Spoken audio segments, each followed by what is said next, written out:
First of all, let's sort of rewind the film a bit. A few centuries, a few millennia, if you wish, but certainly back to where Islam began, and I'll only say a few words about this, but it's very, very relevant, because in the 8th century, Islam began with two branches: the Sunnis, who have dominated the Islamic world ever since. They have been the centrist, the leading party, the rulers. In the case of Iraq, 20% of the population ruling 60%, the Shiites, and another 20% or so, the Kurds. They were used to ruling for 65 years, including Saddam Hussein's rule.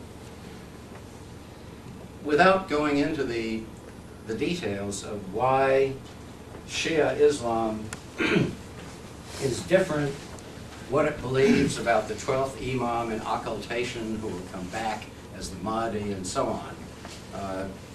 We can discuss that if you want to. I just want to read one sentence from a Saudi Sunni who describes the relationship. He says of the Shia, "We don't eat their food, we don't intermarry with them, we do not pray with them, we don't pray for their dead, we are not going to be buried in the same place." I read that only to save, half an hour of going into the details of the relationship between the Sunnis and the Shiites.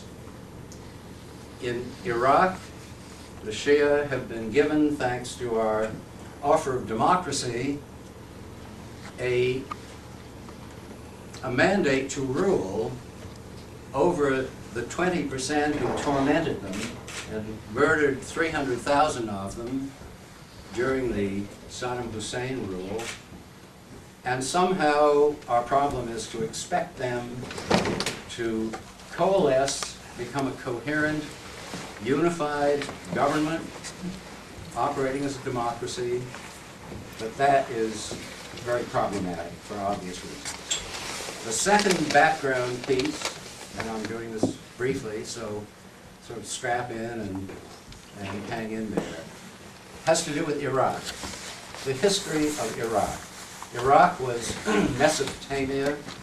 You know that from the study of ancient history. But Iraq was known as Mesopotamia when I was born. There was no Iraq. Iraq was not really a nation, a state, until 1922. And in the meantime, 3 provinces of the Ottoman Empire, which was collapsing during World War II, 3 provinces, the Basra province in the south, where the Shiites live and were abused by Saddam Hussein later, the Baghdad province, and sometimes Mosul in the north, on the fringes of Kurdistan. But Basra and Mosul are places where oil is pumped. The middle section of the country, where the Sunnis dominate, is not a place where oil is pumped, and that may be one of the 3 most important facts to know about Iraq, if you're looking for an equitable solution. In 1922, as a matter of fact, the British and the French had been fighting over who was going to inherit the bits of the Ottoman Empire. French wound up with Syria and Lebanon. The Brits wound up with Egypt, Iraq, the Gulf states. And the problem was the British were fighting the government of Mesopotamia, which they had installed.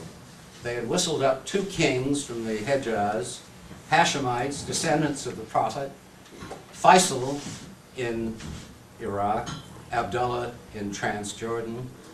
And in 1922, just picture this, Winston Churchill was Secretary of the Colonial Office. A woman named Gertrude Bell, a brilliant British author and traveler, was agitating to make this into one country So was Lloyd George, the British Premier. And Winston Churchill said, this is nonsense. These people will never get together again. For 4,000 years, they have not had a unitary government. And the argument then was about scuttling. Now, scuttling is the British equivalent for us of cut and run. That's what they were arguing about. And the solution eventually was, well, let's put them together, call it Iraq, and hope for the best. 1922. Worth remembering because it's not a new country. It's a collection of tribes. Iraq was about 85% tribal when it was made a country. And it's still largely tribal. That's another thing that helps us understand why when we say you've got to have a unitary government where everyone gets together, you have to have a parliament and a rule of law. Right, bang. I mean, those are our enemies.